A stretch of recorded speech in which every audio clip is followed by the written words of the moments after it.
오늘은 우리가 회복해야 할 관점이라는 제목으로 말씀을 나눕니다.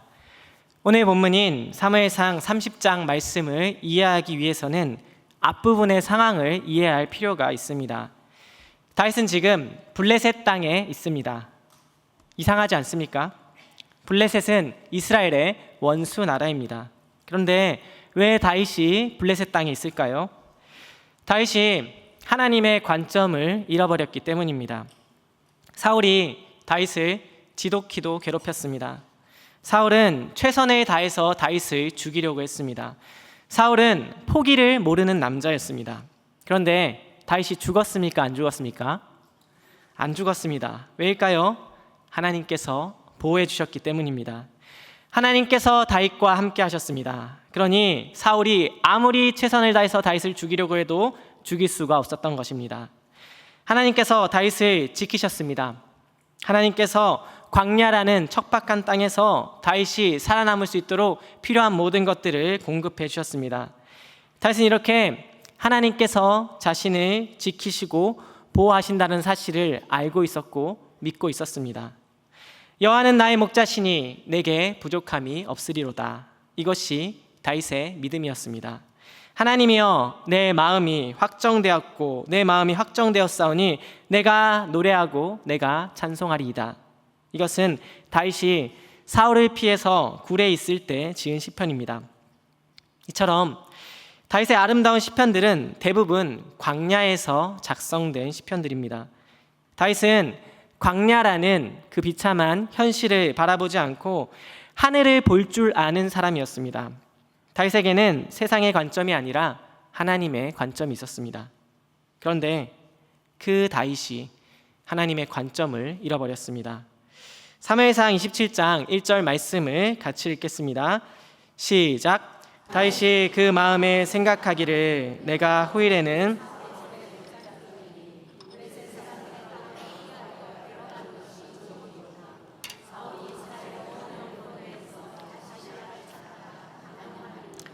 내가 그의 손에서 벗어나리라 하고. 아멘. 다윗은 이제 더 이상 하늘을 바라볼 수가 없었습니다. 다윗은 자신의 상황을 바라보게 되었고 자신이 처한 현실에 압도당했습니다. 아무리 도망 다녀도 사울의 추격이 멈추지가 않았습니다. 사울의 목숨을 2번이나 살려줬는데도 사울은 포기를 몰랐습니다. 다윗을 끊임없이 사울에게 밀고 하는 이스라엘 백성들도 있었습니다. 다윗은 이 기가 막힌 현실에서 벗어나고 싶었습니다. 그래서 이스라엘의 원수인 블레셋으로 피한 것입니다. 그것이 가장 확실하고 안전한 방법이라고 판단한 것입니다. 안타깝게도 늘 하나님과 동행하며 하늘을 보고 살았던 다윗이 상황을 바라보며 자신의 생각대로 인간적인 선택을 했습니다. 인간적인 선택은 처음에는 늘 좋아 보입니다. 사무엘상 27장을 보면 다윗이 가드로 도망쳤다는 소식을 들은 사울이 다시는 다윗을 수색하지 않았다라고 적혀 있습니다. 너무 좋지 않습니까? 사울이 드디어 다윗을 쫓지 않고 있습니다. 그리고 인간적인 선택에는 즉각적인 보상도 따릅니다. 광야에서 정처 없이 떠돌이로 살던 다윗과 그의 무리들에게 보금자리가 생겼습니다. 그곳은 시글락이라는 곳이었습니다. 너무 좋아 보입니다. 진작에 이 방법을 선택할 걸 하는 생각도 듭니다. 그런데 거짓된 안정이 끝나고 나면 문제가 찾아옵니다. 블레셋과 이스라엘의 전쟁이 발생했습니다. 이때 블레셋 왕이 다윗에게 참전하라고 요청을 합니다. 큰일 났습니다. 다윗이 최악의 딜레마 상황에 빠진 것입니다. 이쪽 저쪽 그 어느 쪽을 선택해도 바람직하지 않은 상황에 처했습니다. 만약에 다윗이 블레셋의 편에 서서 전쟁에 나가서 이기면 어떻게 되겠습니까? 이스라엘의 왕으로 기름 부음을 받고 블레셋의 편에 서서 자기 민족을 공격한 다윗을 누가 왕으로 모시겠습니까? 혹시나 다윗이 그 전쟁에서 사울과 요나단을 죽이기라도 한다면 되돌릴 수 없는 결과가 찾아오게 될 것입니다. 전쟁에서 져도 문제입니다. 사울의 왕권은 더 강화되고 다윗은 이스라엘의 왕이 될 수 없을 것입니다. 전쟁에 안 나가는 것도 문제입니다. 다윗은 살려고 블레셋 땅으로 들어왔습니다. 블레셋 왕으로부터 시글락이라는 땅도 받았습니다. 자신들의 처자와 가족들이 지금 인질로 포로로 잡혀 있는 것과 마찬가지입니다. 그런데 전쟁에 안 나가겠다고 한다면 어떻게 되겠습니까? 아기스 왕으로부터 공격을 받을 것입니다. 다윗에게는 이 딜레마 상황을 해결할 수 있는 능력과 방법이 없었습니다. 한마디로 완전히 망한 것입니다. 왜 이런 상황에 처했다고요? 하나님의 관점을 잃어버렸기 때문입니다. 그런데 누가 이 문제를 해결해 주셨습니까? 하나님께서 다윗의 문제를 해결해 주셨습니다. 그리고 하나님께서 다윗이 잃어버렸던 그 하나님의 관점을 조금씩 회복시켜 주십니다. 그 과정을 살펴보겠습니다. 사무엘상 29장 4절 말씀을 같이 읽겠습니다. 시작. 블레셋 사람의 방백들이 그에게 노한지라. 블레셋 방백들이 그에게 이르되 이 사람을 돌려보내어 왕이 그에게 정하신 그 처소로 가게 하소서. 그는 우리와 함께 싸움에 내려가지 못하리니 그가 전장에서 우리의 대적이 될까 하나이다. 그가 무엇으로 그 주와 다시 화합하리이까? 이 사람들의 머리로 하지 아니하겠나이까? 지금 블레셋의 방백들이 다윗의 참전을 반대하고 있습니다. 이유가 무엇입니까? 다윗이 다윗의 주와 화합하기 위해서 블레셋의 대적이 될 수 있기 때문입니다. 여기서 주는 누구일까요? 네, 사울입니다. 다윗의 주는 누구라고요? 사울입니다. 다윗의 정체성을 분명히 알 수 있는 부분입니다. 블레셋 반백들의 반대가 심하자 아기스가 다윗을 불러서 상황을 설명합니다. 나는 너를 정말로 믿고 나는 너를 정말로 좋아하는데 블레셋의 방백들이 너를 반대한다. 네가 전쟁터에 나오는 것을 좋아하지 않는다. 그러니까 그냥 시글락으로 돌아가라. 그렇게 이야기하자 다윗이 어떻게 반응했을까요? 사무엘상 29장 8절 말씀을 같이 읽겠습니다. 시작. 다윗이 아기스에게 이르되 내가 무엇을 하였나이까? 내가 당신 앞에 오늘까지 있는 동안에 당신이 종에게서 무엇을 보셨기에 내가 가서 내 주 왕의 원수와 싸우지 못하게 하시나이까 하니. 다윗이 왜 내 주의 왕의 원수와 싸우지 못하게 하십니까? 라고 화를 냅니다. 여기서 다윗이 말하는 주는 누구일까요? 아닙니다. 네, 블레셋 왕 아기스입니다. 그럼 내 주 왕의 원수는 누구겠습니까? 사울입니다. 이게 지금 무슨 상황인지 이해가 되십니까? 다윗이 하나님의 관점을 잃어버렸다라는 것을 분명하게 보여주는 대목입니다. 다윗은 앞서 사울을 죽일 수 있는 기회가 2번이나 있었습니다. 그런데 죽이지 않았습니다. 이유가 무엇인지 아십니까? 사무엘상 24장 6절입니다. 자기 사람들에게 이르되 내가 손을 들어 여호와의 기름 부음을 받은 내 주를 치는 것은 여호와께서 금하시는 것이니 그는 여호와의 기름 부음을 받은 자가 됨이니라 하고. 아멘. 사울은 하나님께 기름 부음 받은 자였습니다. 사울은 하나님께서 세우신 다윗의 건의자였습니다. 그래서 죽이지 않은 것입니다. 다윗은 하나님의 통치와 하나님의 주권을 인정했습니다. 이것이 다윗이 세상을 바라보는 관점이었습니다. 다윗은 하나님의 관점으로 세상을 바라봤습니다. 그런데 다윗이 지금 그 관점을 잃어버리고 이스라엘의 원수인 블레셋의 왕을 주라고 부르고 이스라엘 백성의 왕이자 자신의 장인인 사울을 원수라고 부르고 있는 것입니다. 하나님은 다윗의 잘못을 이방인의 입을 통해서 지적하십니다. 사무엘상 29장 10절 말씀을 같이 읽겠습니다. 시작. 그런즉 너는 너와 함께 온 내 주의 신하들과 더불어 새벽에 일어나라. 너희는 새벽에 일어나서 발거든 곧 떠나라 하니라. 아기스가 다윗에게 한 말입니다. 여기서 내 주의 신하들과 라고 할 때 내 주는 누구일까요? 네, 사울을 가리킵니다. 다윗의 주가 누구라고요? 아기스가 아니라 사울이라는 것입니다. 사랑하는 성도 여러분, 성도가 자신의 정체성을 잃어버릴 때 세상이 성도를 깨우는 경우가 있습니다. 너 교회 다닌다고 하지 않았니? 너 모태신앙이라고 하지 않았어? 세상이 우리를 책망합니다. 그때 우리는 빨리 정신을 차려야 합니다. 감사하게도 다윗은 절대로 해결할 수 없는 그 딜레마 상황 가운데서 노연하게 됐습니다. 전쟁에서 배제되었습니다. 말도 안 되는 일이 일어난 것입니다. 이것은 전적인 하나님의 은혜였습니다. 하나님의 은혜 가운데 다윗을 구하시고 다윗이 잃어버린 정체성과 관점을 회복할 수 있는 실마리를 주셨습니다. 그리고 다윗과 그의 군대는 사흘 만에 자기들의 집인 시글락으로 돌아오게 되었습니다. 잘 된 것 같습니다. 그런데 끔찍한 일이 벌어졌습니다. 다윗과 그의 군대 600명이 전쟁에 참여하기 위해서 잠깐 자리를 비운 사이에 이스라엘의 또 다른 원수인 아말렉 사람들이 시글락으로 쳐들어와서 여자와 아이들을 노예로 끌고 갔습니다. 그리고 모든 재산을 다 가지고 갔습니다. 마을이 완전히 초토화가 됐습니다. 얼마나 황당하고 절망적이었겠습니까? 다윗과 함께했던 600명의 사람들은 비탄에 휩싸였습니다. 4절입니다. 다윗과 그와 함께한 백성이 울 기력이 없도록 소리를 높여 울었더라. 이 상황이 너무나 비통해서 너무나 비참해서 울 기력이 없을 때까지 울었다는 것입니다. 사람들은 계속 울었습니다. 눈물이 마를 때까지 울었습니다.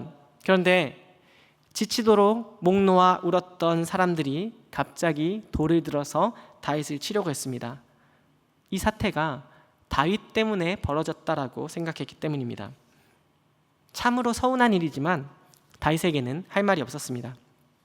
명분 없이 원수의 땅에 이 모든 사람들을 데리고 와서 이 위기를 겪게 한 것이 사실이었기 때문입니다. 사람들이 돌을 들어 다윗을 치려 했습니다. 다윗은 다급했습니다. 그래서 뭘 했을까요? 기도했습니다. 다윗이 눈을 들어서 하나님을 바라본 것입니다. 어떻게 이런 일이 가능했을까요? 다윗이 이제야 깨달은 것입니다. 시글락은 하나님을 의지하지 않고 다윗의 생각대로 인간적인 방법을 동원해서 원수의 땅에서 얻은 피난처였습니다. 그런데 안전할 것만 같았던 그 피난처가 순식간에 불타버렸습니다. 원수가 준 땅은 다윗의 피난처가 될 수 없었습니다. 인간적인 방법으로 얻은 피난처는 다윗을 영원히 지켜줄 수 없었습니다. 그에게는 하나님이 필요했습니다. 광야 생활 가운데 대적의 위협 가운데 안전하게 지켜주셨던 하나님이 필요했습니다. 다윗은 다시금 하나님을 의지합니다. 다윗은 하나님 여호와를 힘입고 용기를 얻습니다. 그리고 기도합니다. 여호와께 묻습니다. 사무엘상 30장 8절 말씀 같이 읽겠습니다. 시작. 다윗이 여호와께 묻자와 이르되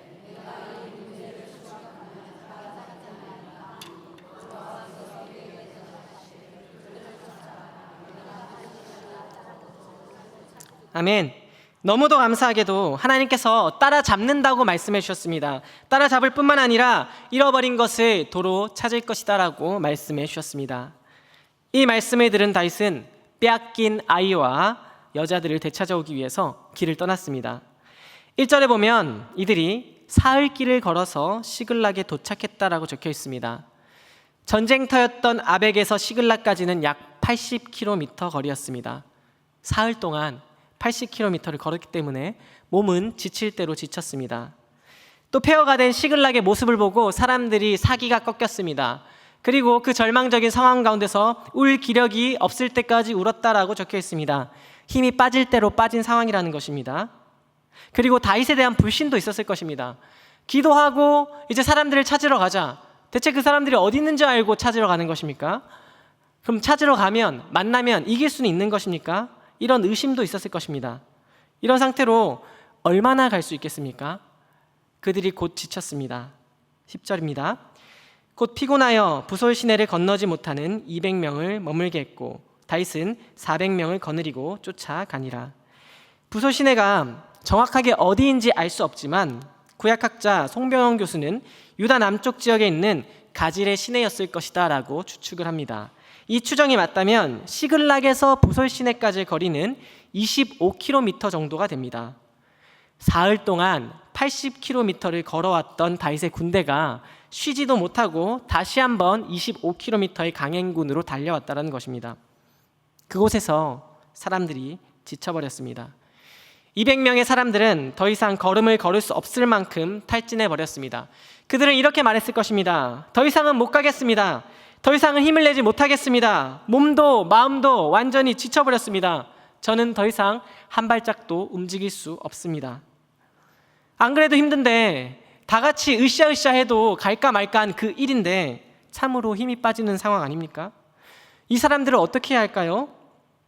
다윗은 그 200명을 부솔 시내에 그대로 남겨두기로 결정했습니다. 억지로 끌고 가지 않았습니다. 그리고 나머지 400명과 함께 그들을 남겨두고 가족들을 찾기 위한 길을 계속 갔습니다. 그런데 어디로 가야 하는 것입니까?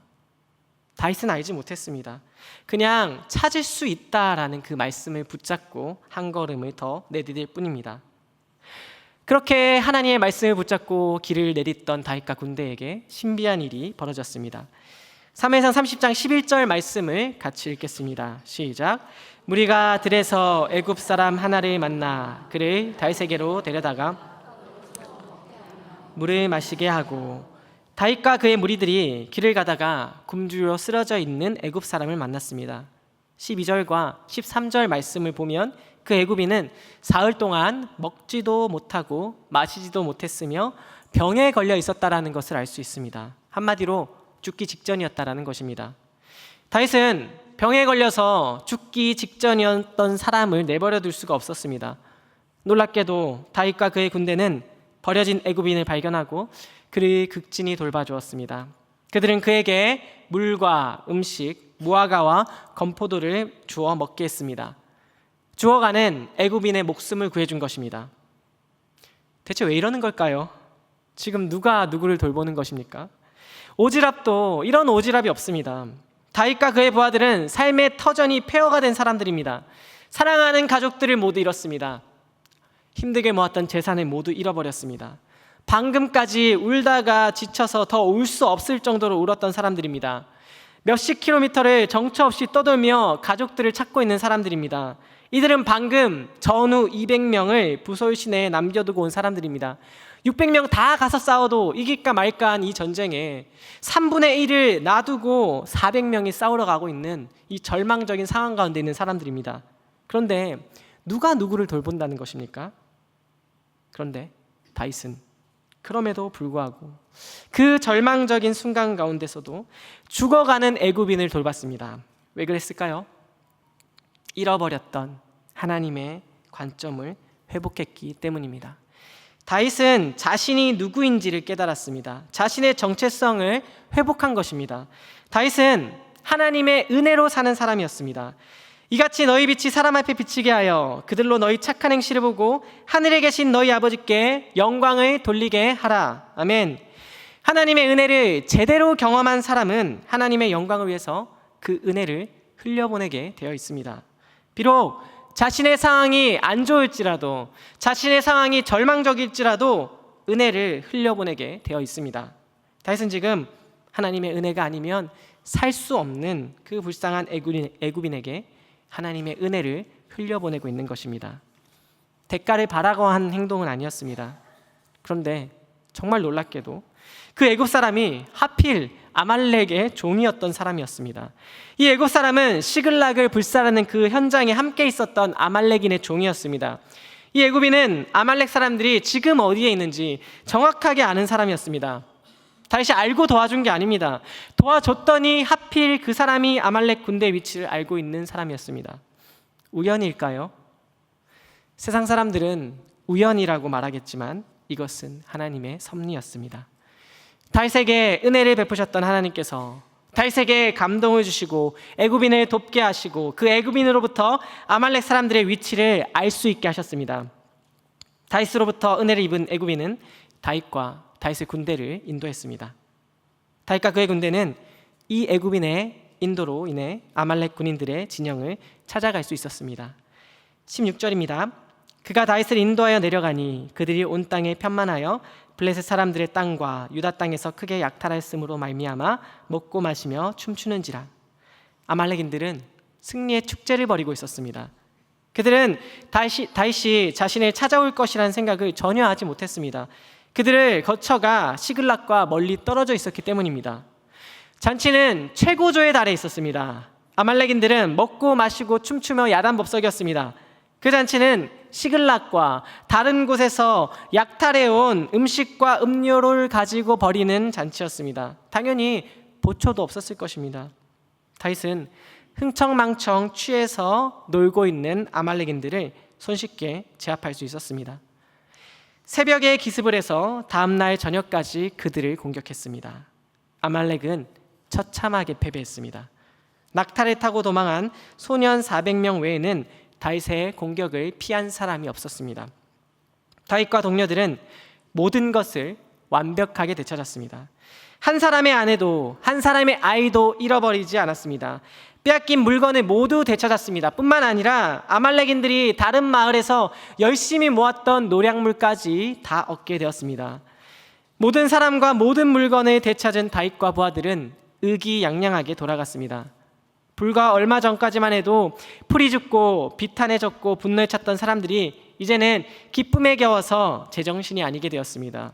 그리고 얼마 전까지만 해도 손을 들어서 다윗을 돌로 쳐 죽이려고 했던 그 사람들이 이제는 다윗을 높이기 시작합니다. 20절입니다. 다윗이 또 양떼와 소떼를 다 되찾았더니 무리가 그 가축들을 앞에 몰고 가며 이르되 이는 다윗의 전리품이라 하였더라. 이것은 다윗의 전리품이다. 소리를 지릅니다. 엄청난 반전이 일어난 것입니다. 우리 하나님 대단하시죠? 우리 하나님은 역전의 하나님이십니다. 잃어버렸던 관점을 다시 찾아서 하나님의 관점으로 하나님께 순종했던 사람을 역전시키셨습니다. 여기서 말씀이 끝나면 정말 좋을 것 같은데 아직 갈등의 씨앗이 남아 있었습니다.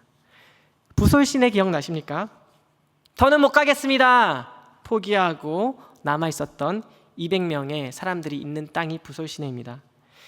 승리감에 도취되어서 시글락으로 돌아가던 400명은 동료 200명이 남아있던 부솔시내에 도착했습니다.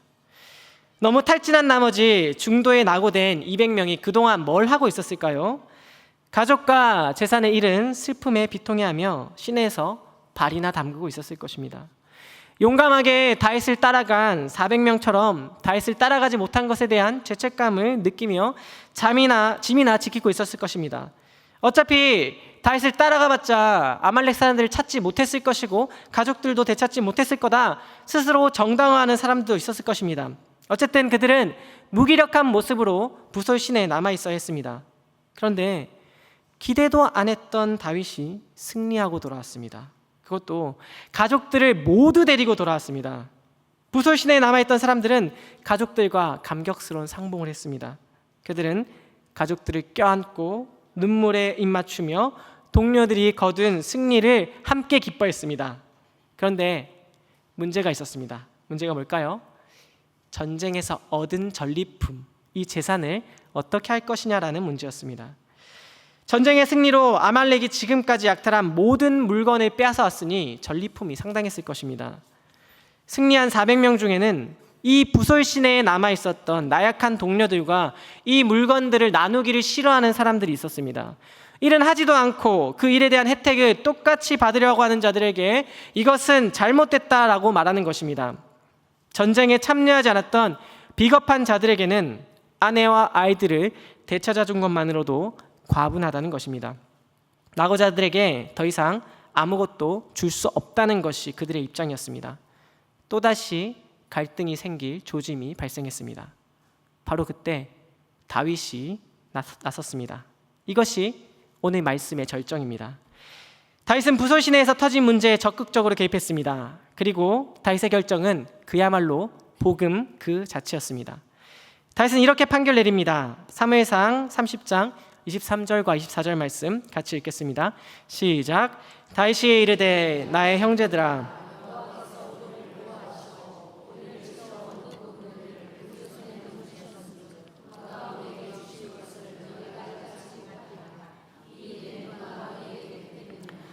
전장에 내려갔던 자의 분깃이나 소우물 곁에 머물렀던 자의 분깃이 동일할지니 같이 분배할 것이니라 하고. 아멘. 하나님께서 보호하셨고 하나님께서 승리하게 하셨고 하나님께서 우리에게 이 모든 것을 주셨으니 모두가 똑같이 나눠 가져야 한다라는 것입니다. 도중에 함께 가기를 포기하고 시냇가에 남아 물건이나 지켰던 200명이나 목숨을 걸고 싸움터로 나가서 싸운 400명이나 모두 동등하다라는 것입니다. 하나님께서 우리에게 선물로 주신 것을 가지고 누가 더 수고했니? 누가 더 많이 가져야 하니? 따지면 안 된다는 것입니다. 이것이 다윗의 판결이었습니다. 성도님들은 이 판결이 마음에 드십니까? 이 판결에 동의하십니까?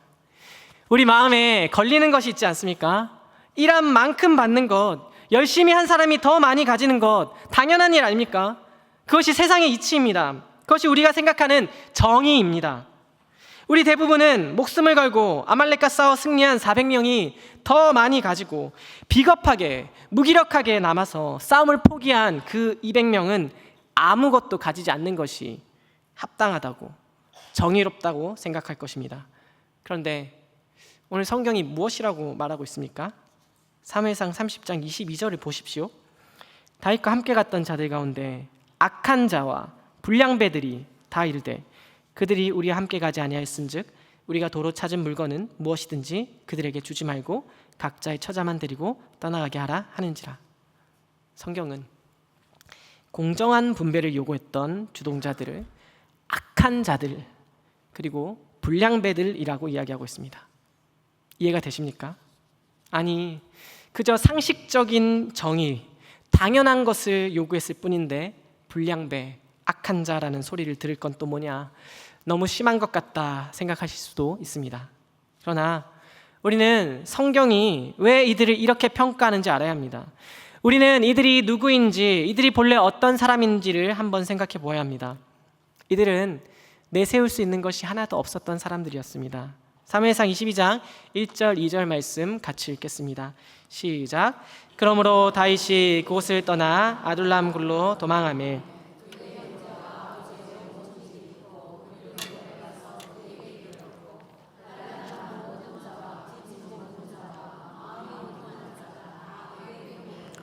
그는 그들의 우두머리가 되었는데 그와 함께한 자가 400명 가량이었더라. 다윗과 함께했던 사람들은 이스라엘로부터 버림받고 환난당하던 자들이었습니다. 그들은 빚진 자들이었습니다. 그들은 마음에 억울하고 원통한 일이 있는데 아무도 해결해 줄 수 있는 사람이 없는 비참한 상황에 처한 사람들이었습니다. 삶에 소망이 없는 자들이었다는 것입니다. 그런데 그런 사람들이 아무 공로 없이 오직 은혜로 비참한 상황 가운데서 건짐을 받았습니다. 상처뿐인 사람들이 하나님의 사람 다윗에게로 나와서 은혜로 하나님의 공동체로, 교회로 받아들여지게 됐습니다. 이 사람들은 하나님의 은혜가 아니면 살 수 없었던 사람들이었습니다. 아말렉 추격 사건도 그렇습니다. 본문의 배경을 설명하면서 다윗과 그의 군대가 블레셋과 이스라엘의 전쟁에 참여해야 하는 심각한 위기에 처해 있었다라고 말씀드렸습니다. 그들은 그 전쟁을 피할 길이 없었습니다. 전쟁에 참여해야 했습니다. 망했습니다. 그런데 하나님께서 오직 은혜로 그들을 그 위기 상황 가운데서 건져주셨습니다. 애굽 사람을 만나서 아말렉인들의 위치를 알아낸 것은 또 어떻습니까? 그게 말이 된다고 생각하십니까? 세상 사람들이 이 이야기를 들으면 기가 막힌 우연이라고 생각할 것입니다. 그런데 우연이 아닙니다. 하나님의 은혜였습니다. 다윗이 도착한 바로 그때 아말렉인들이 술판을 벌이고 있었던 것은 또 어떻게 이해하시겠습니까? 이것도 우연입니까? 우연이 아닙니다. 하나님의 섭리입니다. 더 놀라운 것은 무엇입니까? 사무엘상 30장 18절 19절 말씀 같이 읽겠습니다. 시작. 다윗이 아말렉 사람들이 빼앗아갔던 모든 것을